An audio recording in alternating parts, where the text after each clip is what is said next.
Welcome everybody. Yeah, it's Randy's Den. Welcome back. This is the coolest thing I've come across and been looking at, wanted and needed, and a lot of culmination of things coming together. And yeah, I'm so happy right now. But the big unveil now is the tube I'm testing. I got a just a 8-pin octal in there right now. As you see right here, it's already been warming up for like 5 minutes. Got it flipped on. Already got my inputs looked up, and I need to do, there's 2 tests I need to run on this because there's 2 halves each side of the tube, and we are good to go. E and amp, which is why I got that on. Basically this is a I-177-B, otherwise known as a Hickock tube tester, old military stock. This thing is freaking unbelievable. It's so cool, and I don't have it, which is horrible, but I've already had this out. I had it filmed at the time. It just, I don't know if it, when it stopped, it erased it or what happened, but it's just vanished. It's gone. But so I had the 83, there's a 83 and a, what is it, a 5Y3? That's a smaller one. The 83 is a sweet tube. It's a big mercury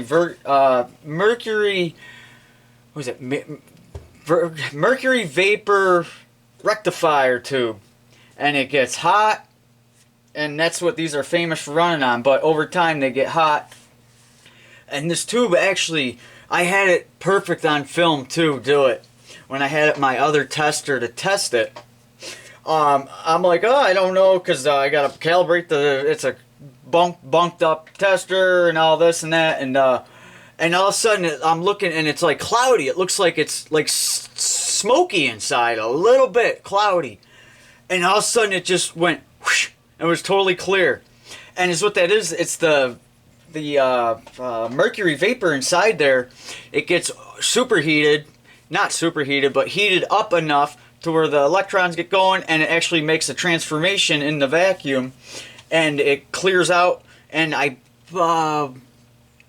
it does, you know, there's a whole bunch of fancy chemical stuff going on in that, and science stuff that I won't get too far into, but it was cool. And then letting it cool down like 2 minutes, just shut it off, watching it, and it was, all of a sudden, it was a clear tube, very nice and clear. It did a little smoky thing, and then all of a sudden, on one spot of it, just this silver foil showed up, like a mirror shine to it. And that's where it all, like, fragmented and postured, held itself for just the way that the circulation and heat and everything for it cooling down. But anyways, so that's already tested. This checked out. This thing is, I am so lucky I got this when I did, and how I got it, and it's just I couldn't ask for better shape. I got really lucky, and now I'm doing a whole bunch of calibrations with it, and I mean, I'm just knocking spot after spot. Actually, right here is how much paperwork is in the calibration paperwork,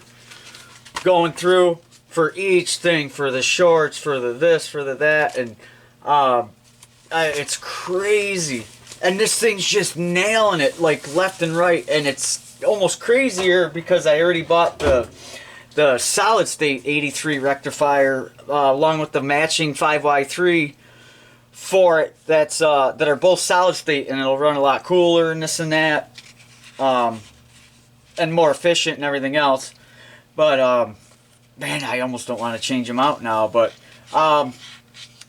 then the other thing is, this thing does the noise test, which I'm going to hopefully show you quick here too, which is super killer. But okay, so here's that. I see. Not really warm. I definitely have a glow right in the center. I would say like a glow like this. This is what you'd call like a miniature dim bulb right here at the end of my finger. And I put this over it because when it gets brighter, it actually, like, my eyes get directed to it for some reason, so just to kind of dull it, so I get to see, actually to see more of what's going on inside the tubes and recognizing, because sometimes you'll see the filament light up as soon as you add power to it, and then sometimes you won't. Now I already know I got to do my line test, and it's low because usually it's like right in here somewhere. And it depends on what time of the day. It will definitely change. And as you change your tube, you need to do the line test also. And I like to give it a good 10 minutes to warm up with the tube in it. And do the line test. You'll see it actually move. If you do it too early, you'll see it still keep creeping. So there, our line test is set. So now we're actually ready to do an actual fish test, which is I just hit the amplitude test button here, and we'll see if this works. This is out of a Seco tester that I actually just picked up, and I'm not sure even how that is or anything much. It's actually cool. I got the old box for it and everything. I'll have to do a separate one on that, but here we go. So watching that, and oh yeah, wow, is that a really nice green. Holy, I mean, unreal. I emailed the guy and said, are you selling that with the eyeball tester in it? Because it didn't seem right. Because these go for the price that he was selling it at. He said, oh yeah, it's good, it's tested and this and that. So I'm like, okay, it's tested in the unit. Yep, just plugged right into the wall. No soft start, no variac, no nothing. Just dim bulb, just nope, just straight freaking zap to it. But as you see, it's got a really nice glow. Now, there is one other setting that I do for this, but I'm going to walk it through its paces. I'm doing a shorts test. Now, when I do this, I actually use this little thing I made. It's just a rubber dinky on the end for tapping the tube. And I will show that in a totally different video because the noise test is amazing when you find a noisy, which is this. This is just a little rectifier tube that you can hear. I can go like this, and you can hear it in this audio here. You'll just hear it go every time I just tap it. And it's not from me touching it. I can hold it and do this. But if I just, a little vibration, there must be loose wires connected or whatever. But wow, that was awesome. So let's see, we'll rip it through shorts. And I got, here's the two leads coming off. I got it hooked to my my little Fluke multimeter, like a bench top multimeter, the cheap things, but it's actually very accurate. This thing's another impressive thing I've been lucky with. And then just hook this to the antenna. You're supposed to go to the battery negative also, but for some reason with this radio, it's a weather radio. You either get weather or time. Weather here, time. You'll hear it actually beep off a couple beeps, and that's supposed to be for people like boatsmiths and that, or people out in the ocean. They can pick that up and know like what time it is, and then can do their calculations. So, but anyways, I'm gonna flip through. We're watching right here the shorts bulb, and it's okay if it goes bright and shuts off. That's just letting go, pretty much just draining the capacitor off is what I believe is what it is. You just don't want it to show still bright. So that's good. Even that last one, I'm not going to tap on that because it's such a valuable tube. I don't need it to be tapping. If it wasn't working or something, it might be a little different story. Now I'm going to check my line test again, and then I want to do my micro ohms test. So the first is a quality test, then it'll be a micro ohm. So I'm back up. My line test has dropped. I mean, just, I might not even be able to, just a nudge of a nudge. I even went too far with that. And it could be I was just off, so I try to get very over-centered when I do it, looking at. Okay, so that's good. We didn't hear, you'll hear each click, but if you hear actual static, I actually should have been like tapping it a little bit, but whatever. I'll show, that's again for another video. But man, is it cool to see how noise and microphonics can be affected. I wouldn't believe it until I did my little thing here and actually witnessed it myself. It was pretty impressive actually. So Okay, back to line test is good. So we're going to hit ample and see what our reading is. I was watching that and never even looked to see if that moved. Now that doesn't move. Now that could be because it's using it for... See, the book doesn't say... You know what? I'll have to look it up in the other book. That's going to take too much time right now. I'm going to run... I'm actually going to double check and read up on it. Because I don't want to run it, because I was supposed to run this then all the way up to here, which is 60, which is on the L, which is left. I forget whether it's, oh, how does it go? It's English or it's, oh, what the other one is. Too many numbers, everything, crazy. It's craziness. But anyways, yes. So I'm just going to actually back it down. So I'm just going to read up and double check on that in my little book that I have on tubes before I punch that and maybe burn something up or that. Now I got another setting here. I'll just turn this down a little more. You can actually see this go brighter and darker as I bring it up more, which I'm adding more line voltage and lowering it. I forget how big it is, but it's just a big wire wound rheostat is what it is. It's almost like this, what I got right here. I put this bonding tape on the outside. Oh, let me get it in shot here. Jeez, forgot. Oh my God, what a mutant move that was. I got that light right in the way. So this is the bonding tape. It's like just tacky. It almost feels like a blacktop would be, you know, that real sticky. You put it on steps that are slippery, because I just wanted something non-conductive but grippy on the outside, because this actually will get hot. This is a 10 ohm one that I got from somewhere. I don't quite remember where, but it actually works out pretty good for me. So that's actually what's underneath. I think it's a 40 ohm if I remember off the top of my head, but it would take me a bit, I think, to look it up to find it. But anyways, let me get this shut off. All right, I'm good. Bang. And yeah, I think that's about it. I just turned two of these to the other settings. So I went 3/8. Now I go 2/8. And when I hit, it'll be... Okay, it'll be the opposite. So this shaded like this. And the other side, so now it should be like this. This should be the brightest, like a little V shape right here, if that's making much sense. Hopefully it's showing up good in the camera. So 2 and 8, 6.3. I'll leave it at 6.300. Back to 00, 3000. Ample. I got this on here. There's this one, because this you do not want to press for rectifier tubes or that.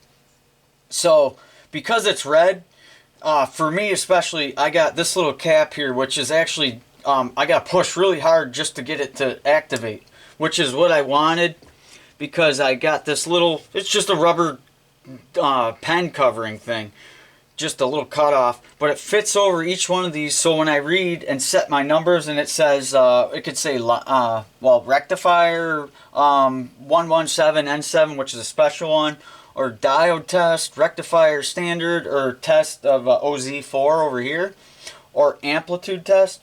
I could just put this on each one, and then I just put this on here, so I don't, or if I'm even messing around, I don't accidentally bump it, because it doesn't take much to hit that one, and that one's a pretty harsh test on a tube. Could ruin a good tube if it's not set up as a rectifier, right? So, yeah, something like that. So, 2 and 8, 6.0, 3, good. Get back to heat, bringing the line voltage down a little bit more, and power up. And I'll let it heat up just a little bit again. Again, it don't seem like there's too much heat going on inside the tube itself. More of it's actually right here, which it's warm. It's not hot, but it's warm. Definitely getting, you know, that it's definitely that mercury vapor rectifier. I hope I'm saying that right. I'm pretty sure that's mercury vapor rectifier tube. I'm pretty sure is exactly what they call it. This is all backwards too because I got I reused paper from something else that got junked. Actually, this is 2 tests, so it's not actually all the paperwork. It's actually 2 separate ones of the exact same copy. So that's good. That's warming up. I know this will be low, but that's good. We'll bring it up now. And the beautiful, I mean, this thing is just, in my eyes, it's genius. If you've seen the bottom of this, that's why I'm so disappointed that video did not turn out. I thought it was a really good video too. I had this out, totally flipped upside down and disconnected, and you could see the bottom and everything beautifully wired. And I don't know if this is something I can look into and learn, if I'll even do enough to learn it on.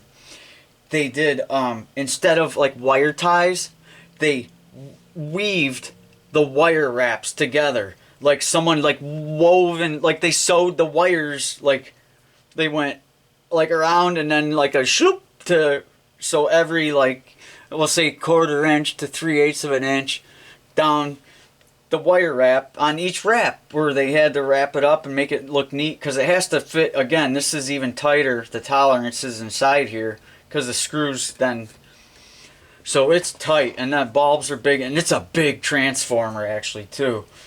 So there's a lot going on. And the other coolest thing is this is in all kinds of weather. It could be anywhere. They don't exactly know where in the world at the time they were going to be using these. So they kind of got set up for any type of harsh climates or whatever they could try to prepare for. So the whole bottom is, after they're done and it's all tested and together, they spray coat it. To me, it looks like a lacquer thinner, which I actually think I did a little video on it, which if you take clear lacquer thinner or enamel, not lacquer thinner, lacquer, or clear enamel, and you can waterproof electronics by doing that if you do a couple layers, and everything's got, like, it looks like nicotine all over it, but it's not, you know, it's the caramel of, it's really freaking cool. So I mean, you could even tell if someone went in there and moved some wires around. So it's pretty sweet. What in the world is bud? Yeah, I don't know what that was. Okay, so I'll double check my line test. It bopped up just a tad. We'll bring it back. Now I should be able to hit. See, yeah, see, I gotta check that. I put this on the wrong thing. This needs to be on ample. Just, that's why I do apologize. I have trouble doing videos sometimes, especially technical ones, because I gotta, what I deal with anyway, I have to focus, because that's the biggest issue I have, is focusing and not getting mixed up, and then doing a video and having that going on top of it and trying to keep it rolling. It's overwhelming for me a lot, so, but it's enjoyable too a lot of the times. I can't complain too much. Alright, we're good. We're gonna hit it. Double check one more time. 2.8, 2.8, 6.3, 3000, and ample. Yep. And this should be the opposite. So we'll hit it, and it is beautiful too. It is absolutely beautiful. Now I'm gonna look in the book to double check. I'm pretty sure I know how to adjust you can have the eye waver as it goes back and forth on how much we'll say deflection it's getting, kind of like a transistor, how much gain it's getting. This could be kind of look the same way, you know. You can adjust it through these, but I want to double check to make sure, because I don't want to burn something out that doesn't need to be, because these things are hard to come by and they're rare, and they are not cheap at all. I mean, very not cheap. So I'm gonna bring it down a little bit, and I'm gonna kick it off, and that's about it. That's it for the video. The line test was something else. That's or the noise test.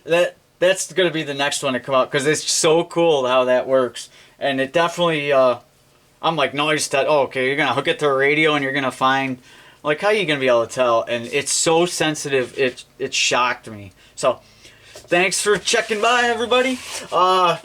just one thing, if you could do me a favor and just do something nice for someone, or maybe once, twice, couple times this week. That's it. I don't need nothing. I don't ask for anything. Just do something good for someone. Everyone's just got to calm down, get along. We'll have a good time, and get back to normal life. So I appreciate you guys checking out the vids and stop by. Hopefully I'll be kicking out 1 or 2 a week. Get my head straight here. Thanks, guys. Appreciate it. Checking out Randy's Den. Goodbye. Not red.